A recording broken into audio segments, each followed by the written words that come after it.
look at both parts of that equation and realize that you might get. Later, but I'm talking about the. Hey, I thought I was buying the red car. No, you're buying the beige car. Some say these two trainers were quietly in the shadows. Robert Weatherwax, last of the legendary Lassie Trainers from the world's most famous dog training family, was quietly hidden in his TV work. And Christophe Clugston, Jedi Dog Master, was traveling from the sub-zero Arctic to the sweltering jungle heat training dogs on 3 continents. But a chance meeting changed all of that. Now Robert and Christophe have joined forces, and they're breaking the silence. For the first time, the secretive and hidden world of the movie dog trainer and the science of the elite tactical trainer will be revealed. That's right, finally, they're out of the shadows. Changing pace and doing a little something different this time around. Finally, we're going to delve into a few dogs or dog breeds that a lot of people don't talk about. One of them is widely popular, and Robert and I have both trained both sets of dogs, but he's going to handle more about one of the most popular dogs that around. In fact, I see every time I'm in a park every day, and I see about 4 or 5 dogs that are this popular breed. So very popular. And I will lead off on some things, and then I'm going to handle the squarehead, the giant squarehead dog. What is the giant squarehead dog? Hang on, I'll tell you in a few moments. But we're going to go through this. So this is going to be a little bit different because we always like to mix it up here on our podcast. So you come here, you never know what to expect. It's just going to be wild, and we'll say some weird stuff here and there because that's what we're known for. And going on tangents. That's what we're also known for. But anyway, so what is this incredible dog that everybody wanted and liked? Well, it's the mixing, crossbreeding. People, just a stickling point. People say hybrid. Hybrid is when you mix 2 different species, okay? That is not. When you take one dog breed, as it were, with another dog breed, that's crossbreeding. So it's hybrid. Don't say that word, people, because it's very important to be accurate, and that's one of the things we do here. We try to be accurate with the training, with the dogs, with the descriptions, with everything. So anyway, so this is the Labradoodle to start off with, and this dog was created by a guy in Australia who was trying to create the best seeing eye guide dog that he could. He's mixing the Labrador Retriever, his great personality and all that, his ability, with the intelligence of a poodle. Usually that was a standard poodle initially that they used. He had some good dogs, but he regrets. Hey, people, you didn't know this. He regrets of having done it because some of the issues that happen, problems that occur with it. And the other one of the doodles, because there's a bunch of doodles, but the most popular doodle that I see a lot of, Goldendoodles, mixing the Golden Retriever, which Robert and I will tell you is one of the easiest dogs in the world to train.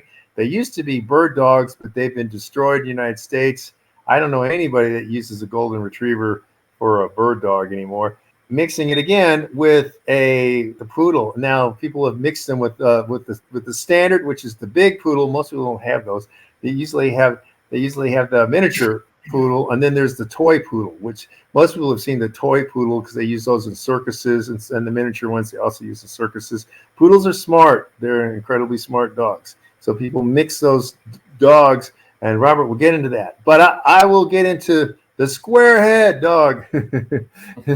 What is the squarehead dog? Well, there are a lot of squarehead dogs, and they come from a really old before people were consciously trying to create breeds.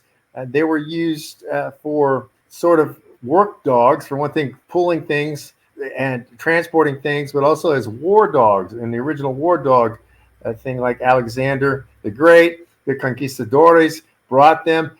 And from those mastiffs, the general term is mastiffs, which cover a lot of things. And one of the things that happen from mastiffs that we have in the United States is the American Bulldog. Now, the American Bulldog, for people who don't know anything factual about the dog, he is not derived from the Old English Bulldog. The Old English Bulldog, which is with the no snout whatsoever and slanted down and then they can't really give birth because they've been bred into a freakishness that they have to have a cesarean section to have puppies nowadays.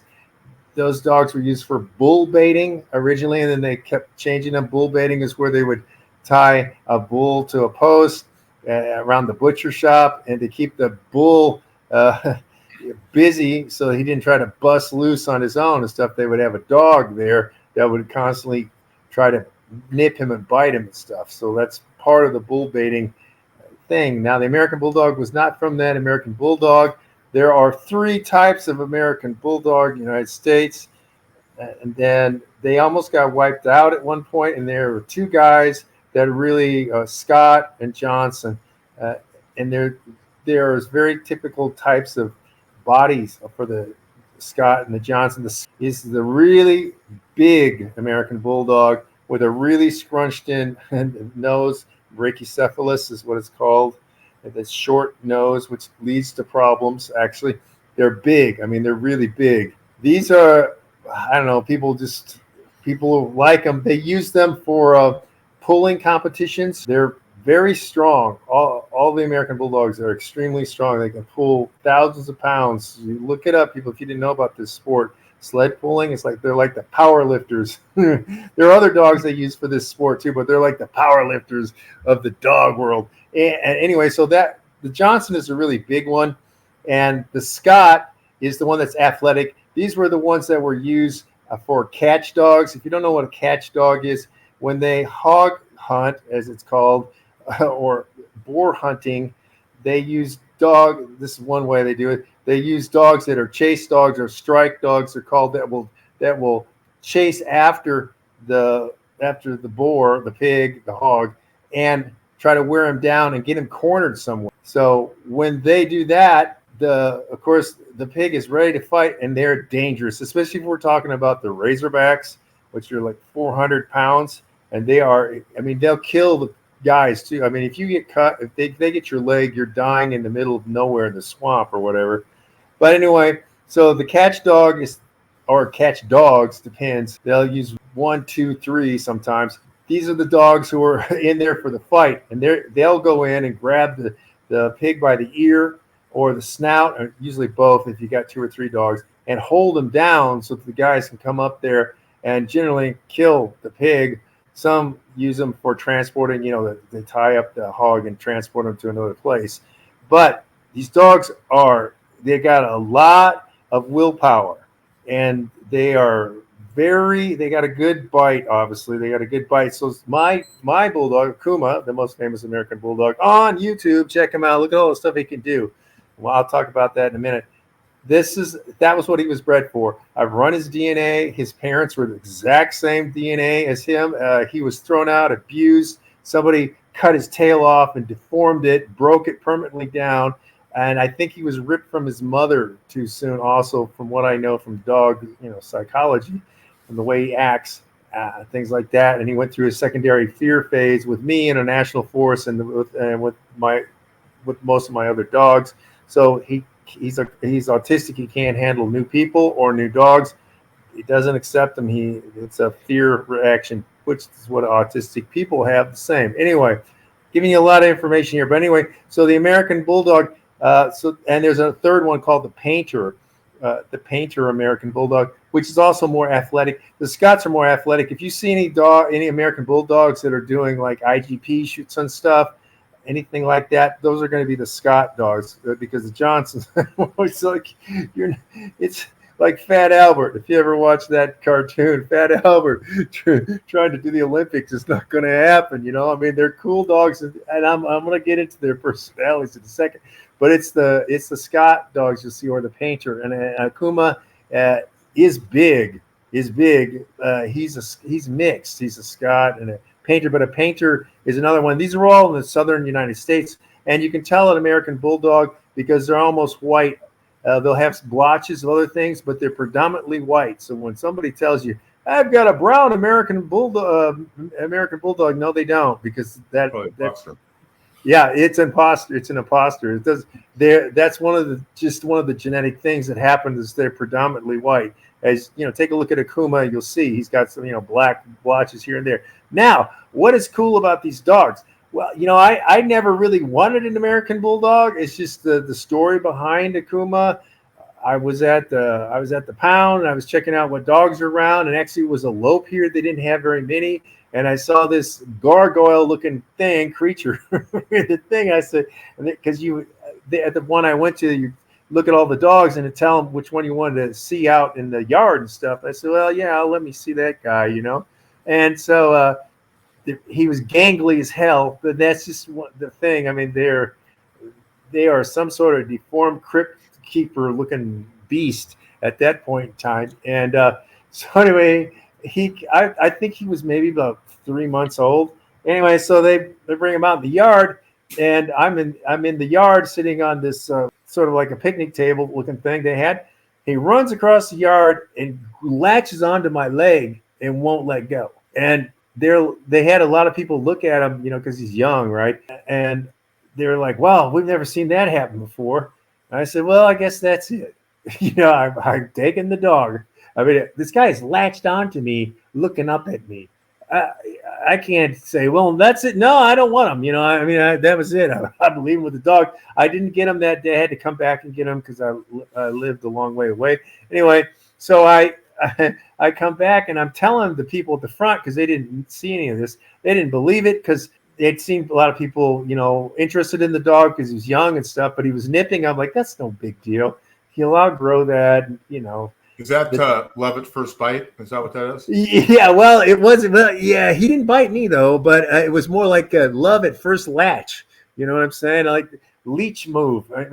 He was on me, and so I said, well, they're like, you want to look at any other dogs? Hell no, because I will get more dogs. You know what I mean? Like, don't do that to me, because it's like I'm like I can't turn down dogs. So I said, no, just bring them out from the back. So they're bringing him out from the back, and he sees me, and he does the same thing across the lobby.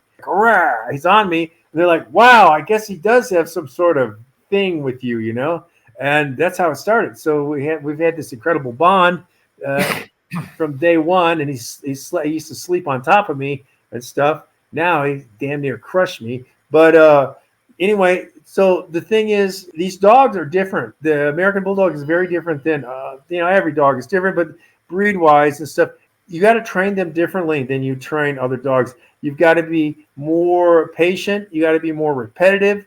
But when they get it, it locks into their tank head, and they'll get it. Of course, I can't make him do crazy, stupid jumps and stuff like that. He's not built for it. It's like, Dukes of Hazzard, for example, they weren't using a Lincoln Continental. That car would have done one jump, and that would have been the end of the Lincoln Continental. So anyway, there's reasons, right? And so there's things you can do with them that is much different than other dogs. And the thing is with him, he's very sensitive, and that's my personal dog. They're not all as sensitive as he is, but they are very. It's a different mindset. It's something that Robert and I have talked about in other podcasts, vidcasts, is that you've got to be able to train different types of dogs. And that's one of the things. If you try to approach him with the, you got to do it right now, that's not going to work. But you also got to hold him responsible, because he knows when he starts doing something or he's making a mistake because he wants to do something, and you have to know how to, and he'll look back and he's like, okay, you caught me, basically. That's how I have to. So you have to be very repetitive with them. They're not going to learn, like if you're one of the people who's stuck on Malinois, you're not going to be able to train them. You're not going to be able to train an American Bulldog. It's not going to happen, because that type of method won't work. And if you're trying to train him like he were a Goldendoodle, you can't do that either. And the thing is, when these dogs get big, because he's not 120 pounds, around 120 pounds. This is a big dog, and he's a lot stronger. A lot of people should not have a dog like that, because He's low to the ground. He's very strong, and the angle if on the leash, he can pull you anywhere he wants to. I mean, if the dog can pull 2,000 pounds, he can pull you around easily. So a lot of people you have to be aware of that.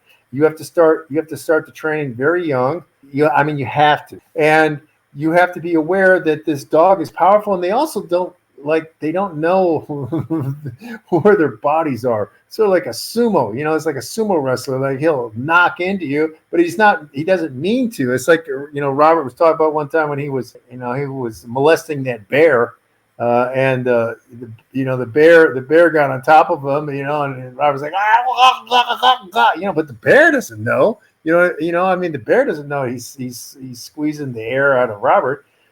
So that's one of the things you have to be aware for the dog. You can't just be in there going, oh my chihuahua, no, this guy can not send you flying with no malice is what I'm getting to, not malice, and you cannot read that stuff as malice because he gets happy and he bounces around. It looks like Van Nuys Boulevard on a Friday night with all the low riders, Robert. With the hydraulics, the boom, the boom, the boom, the boom, the boom. And the dog in the head with the head in the window, yeah, up and down, yeah. Yeah, I mean, he does like that, and I'm like, hey, hang on, because so I like the dogs. I think I'll always have an American Bulldog at this point because I don't know. It's just, I love all my dogs and I love my jungle dog and I love my super dog. But there's something about an American Bulldog. He looks at you with a square head and you're just like, what in the hell is that? It's a billboard. It's a billboard looking at me. To recap it, you've got to train them differently. You got to treat them differently. You have to give them more leeway. You have to be patient. You have to explain things a bunch of times. You've got to practice a lot. One of the things that Robert we've always talked about. A lot of people make mistakes and they don't train the dog often enough. And I'm talking many times a day. The things that you see that I'm able to pull off with that dog is part of my techniques, and one of the things that Robert and I will talk about when we get to that stage in our evolution. We'll talk about our actual method. I mean, specifically about our methods. But I'm doing something different than other people, and that's why I'm able to have him switch limp. Other people can't do that. And why I was able to in 3 days to get him to go up a ramp, 3 different surfaces, and go down, turn around, come back, and then sit on a slant. I like to see most people can't pull this off with a good dog.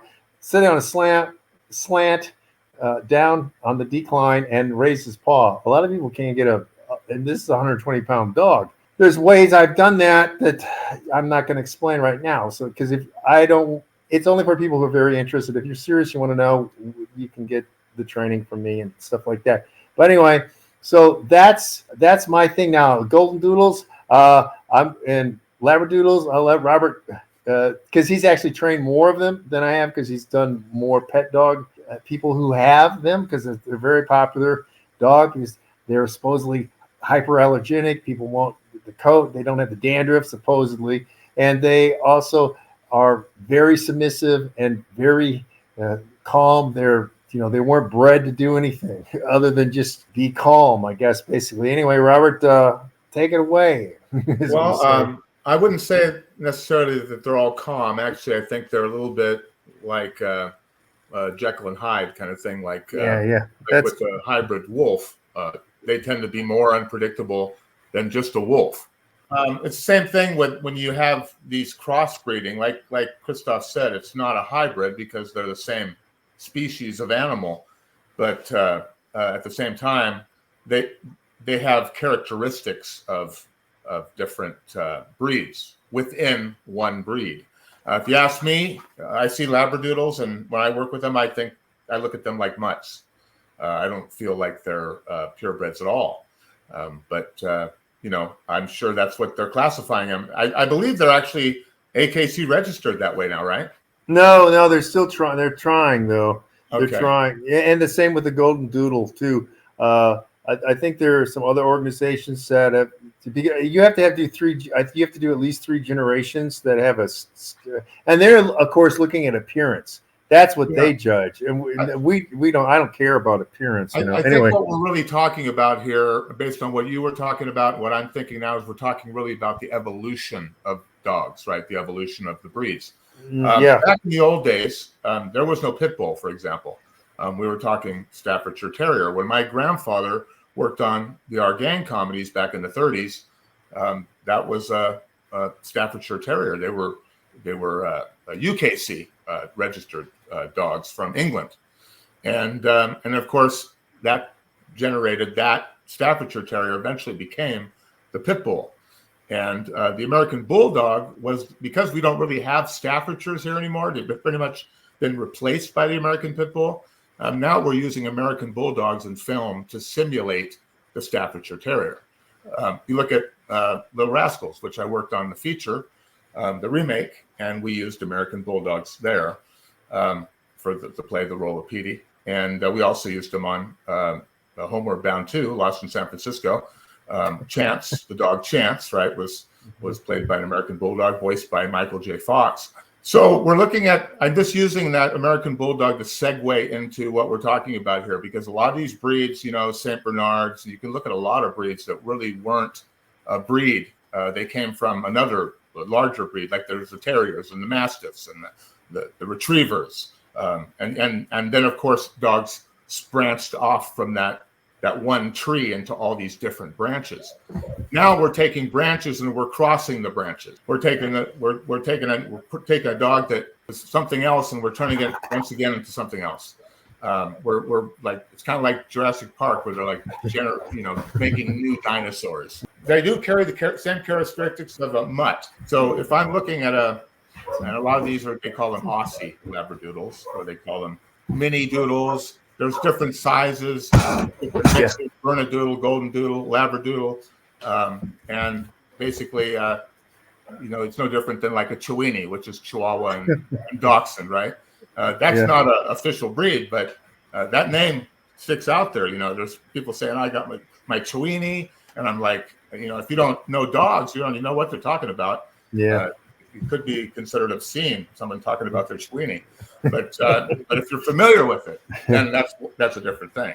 Now, as far as the Goldendoodles go, we were talking about Goldendoodles, Christophe and I, because they're so prevalent in my training. As a matter of fact, outside of pit bulls, it seems like that's the thing that I train more than anything else. And because everybody wants one, because people have allergic reactions to dogs, so they don't know that necessarily it's the dog, but now they branded this new dog, which Christophe mentioned, which people can have around even if they have a family member who's allergic to dogs. They'll say, well, no, it's a Labradoodle. It's not the same as having another.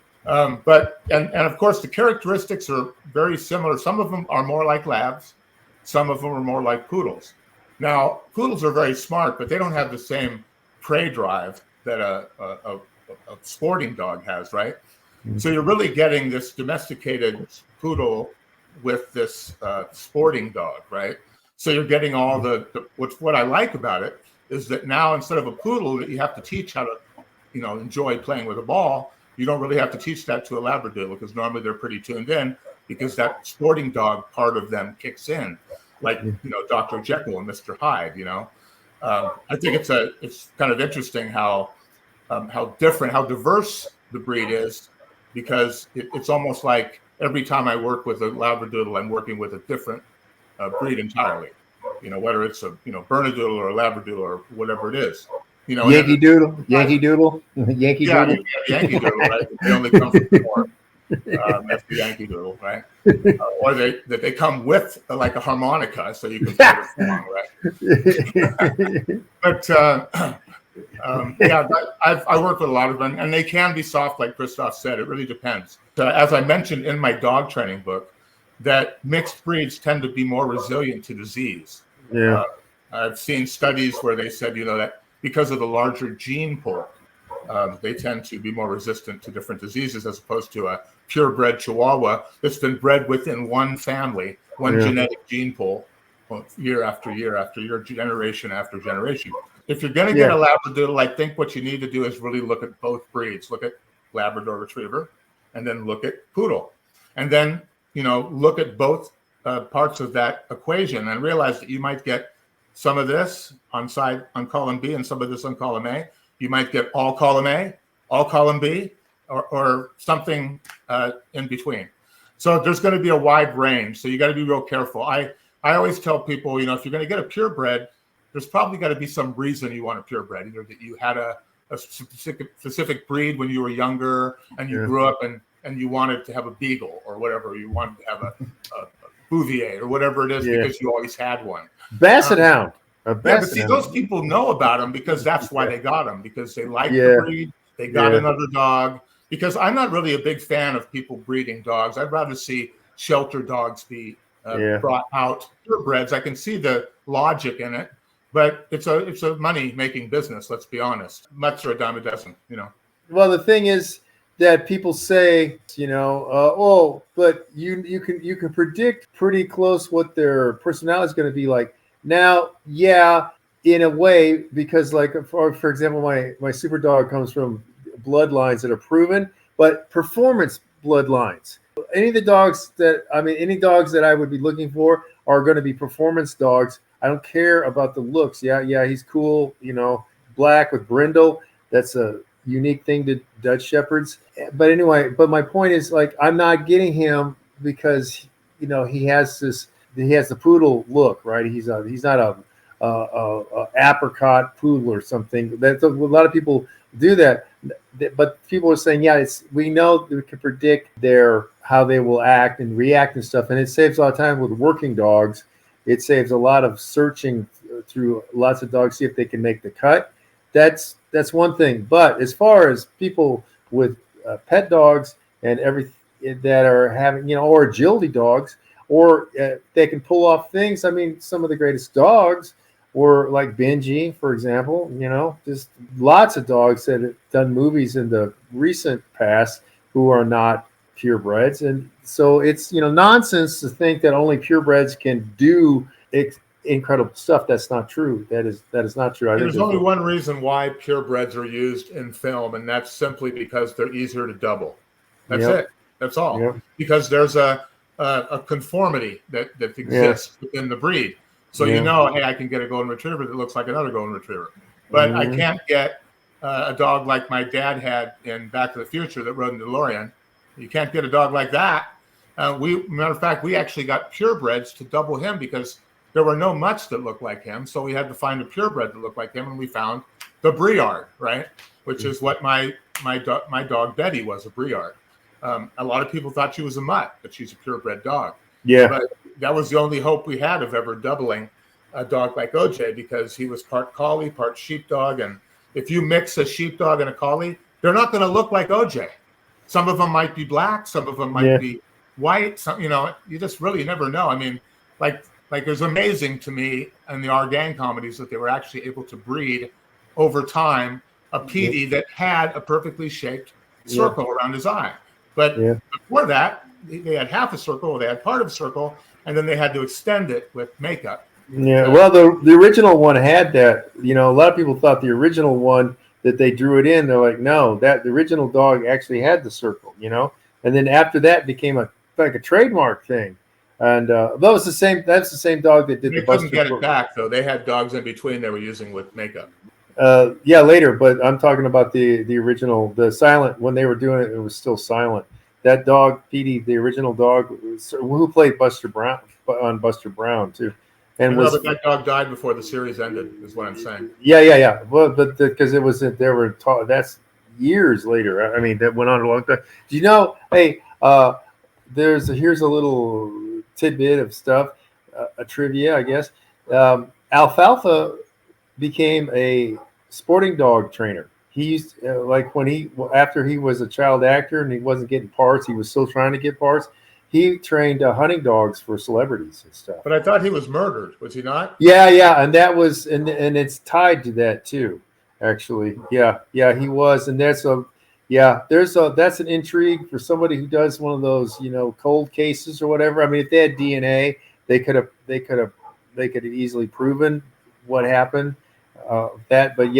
But that's something a lot of people don't know, that he was making money as a hunting dog trainer. It's kind of Wild, huh? So, Robert, what would you say the must do? What are the musts that people the have to biggest do? thing I was about to mention is do the research. I say that over and over again: is do the research not only with the dog you're going to acquire from the breeder, but I want you to actually get to look at the parents if you can, so you see what they look like, see how they act, right? See how the siblings act. Like if you're going to get a dog from a breeder, you need to not just have the dog delivered to your house. You need to go to the site and see where this dog grew up, see what kind of situation he's grown up.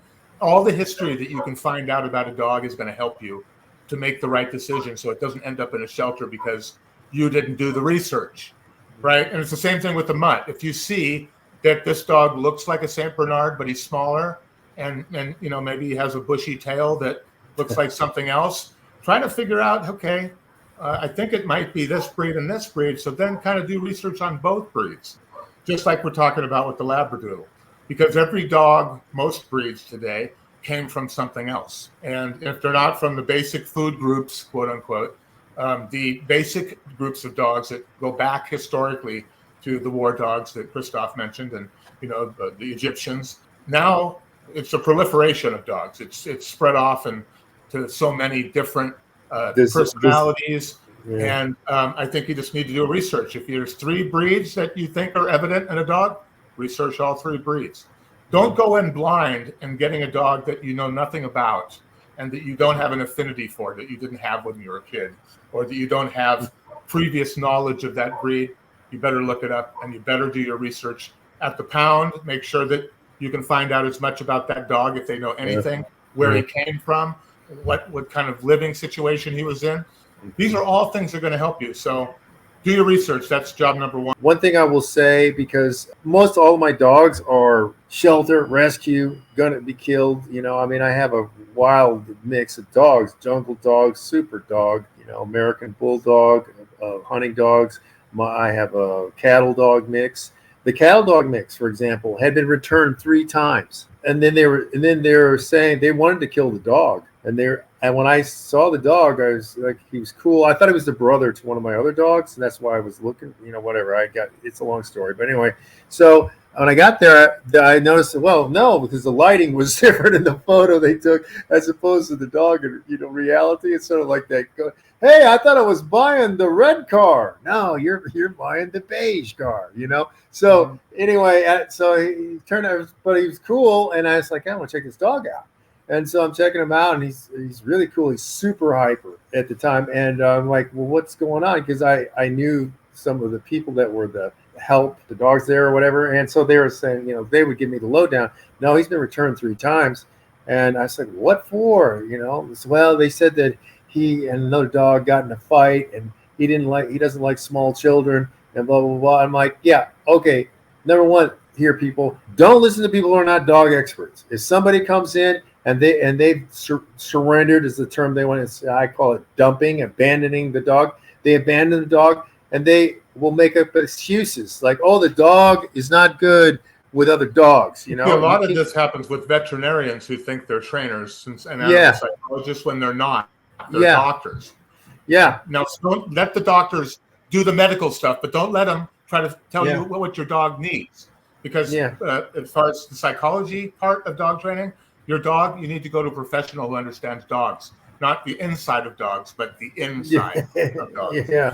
That's what we're doing. Yeah, it's like, well, okay, so we're jumping around again, but like that stupid Zach the Hack George is, veterinarians. It's like, show me what dogs veterinarians have trained. Show me.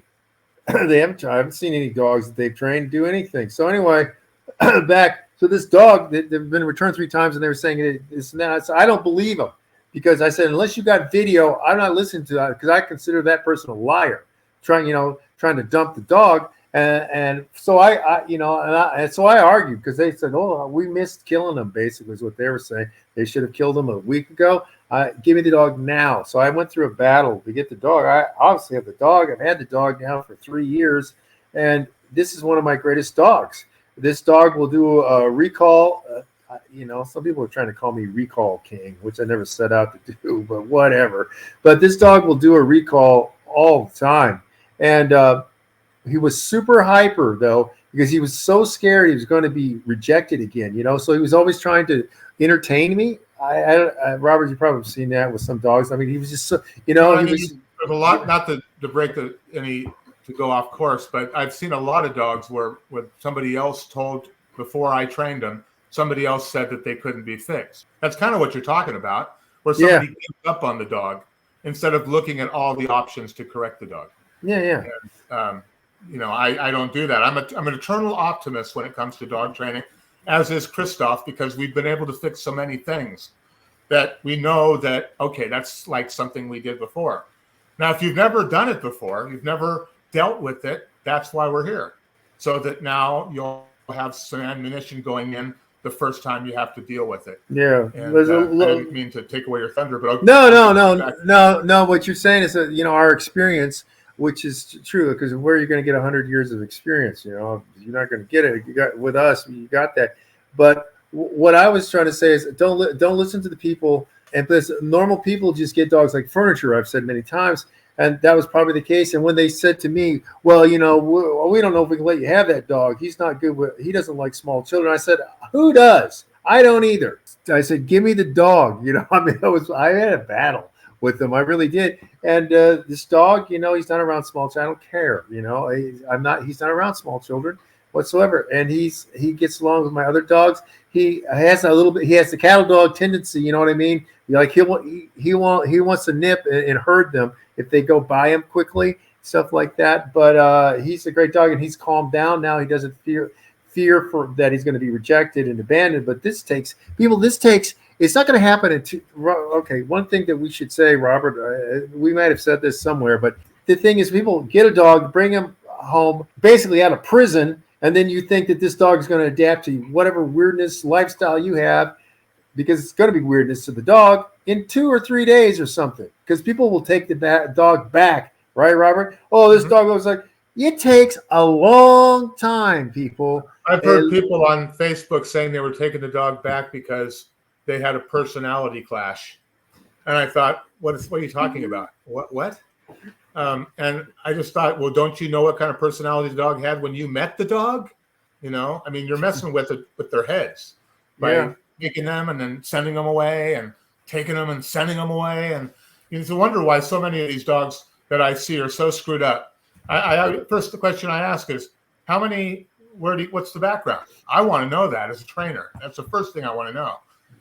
And so that I know what I'm dealing with. And sometimes they'll know a lot.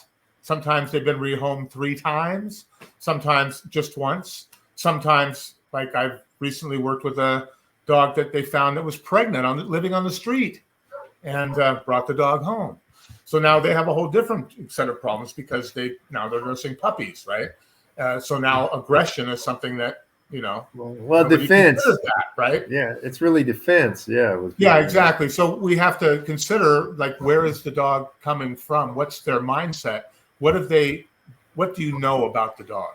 And that's what I keep saying all the time in my book. It's so much about, like, when somebody calls me on the phone and says, I've got a dog. I'm like, first thing I ask, male or female? What breed is it? And of course, that gives me a lot of an idea. Of course, the age is important. These are all the things I ask before I even go to the home, because I'm not going in blind, and I don't think you should go in blind when you get a dog. Just go out there and grab whatever you see. That looks cute. No, I think you should have a connection. Like when you walk up to that kennel, that dog, right? My mom said it, that, that she'd see 3 dogs in a kennel, and the one would look at her a certain way, and she knew, right? And that's the way I've always done it. There's a magic, or there isn't magic. And if there isn't magic, don't take the dog. It takes time, people. It's just like you didn't learn how to walk and stuff in 2 days. I have to try to put it in ways that people who are not dog trainers, and I mean good dog trainers, because they're like, oh, I'm a dog trainer. No, you're not. The little leaguers, as I call them. I've started a phrase, and people are really angry with me. Oh no, little leaguer. Well, yeah, you are. But the point here is that you gotta have people who know the dog, and that takes a long time. And that's one of the things. Okay, again, we're covering all this stuff, and you're like, what the hell are you guys doing? Well, we're giving you lots of insight, and if you don't watch the entire video, you're going to miss stuff because we're really giving out secrets to lots of stuff. And so one of the things, like, how do we know these dogs? Well, geez, I've been around longer. I mean, I started training a dog, but I was living with dogs, 3 other dogs before my dog. We had a rough collie. Actually, we had a Great Dane, and then we had a Corgi Cocker Spaniel mix, more or less, which is a great dog. I think a really great dog. Then I got my first dog, which was a German Short-haired Pointer, and that's, since then I've all these different other types of dogs, right? But my point being is that we have spent a lot of time. Robert was rolling around with dogs in the dog dish. I mean, there's a whole. I sleep with dogs. Now that's going to be taken the wrong way, but that's the thing. Having grown up with dogs gave me a different insight. Not because I grew up with them, but because they were utility dogs. They were used for things. I was exposed to training at a young age. Most people have dogs, but they don't get them trained. That's the problem. Right. And if they have a trainer and the kids learn, the family learns, everybody learns about training, it's a good experience.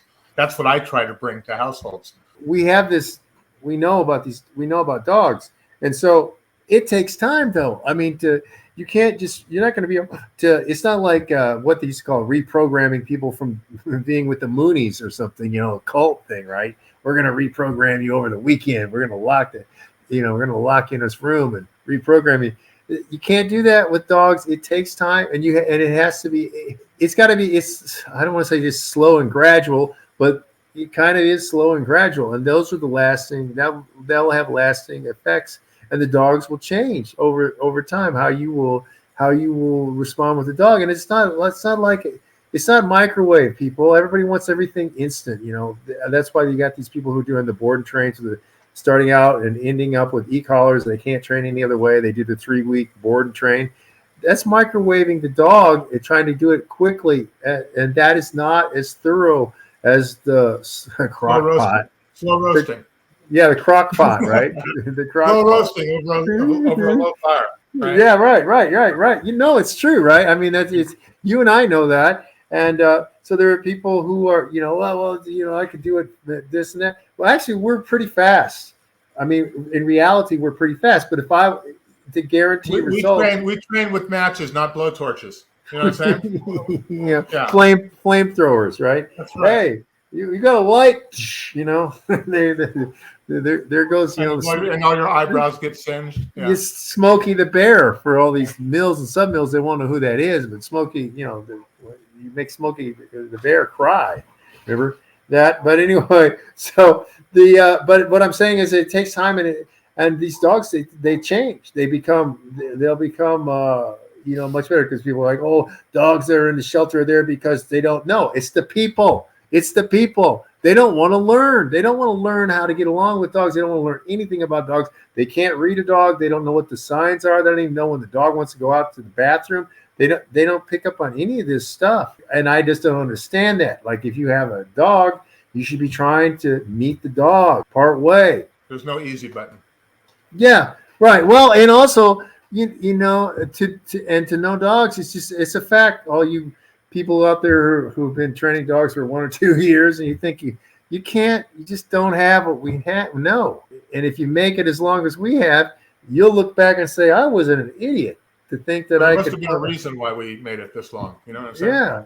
Well, and then also we're doing things other people aren't doing. And then if you want to try to dismiss that's because you can't compete with. Oh, I don't need to be an Olympic runner. You can't be. I don't. You can't be a NASA astronaut. And so you're going to try to say, well, that's not an achievement. That's what they try to do. They try to bring it down. But we've gone all over the place on this. It started out with the squarehead dogs and the Labradoodles and the Goldendoodles, and we've gone all over the place and come back. But we've given out loads of information. So, if you were trying to look at this is sort of like a smorgasbord about dog training, huh, Robert? Yeah, you always get a lot more than what you thought you were going to get with it. Like a buffet. You're going to have to chew through this one a couple times to get all the information.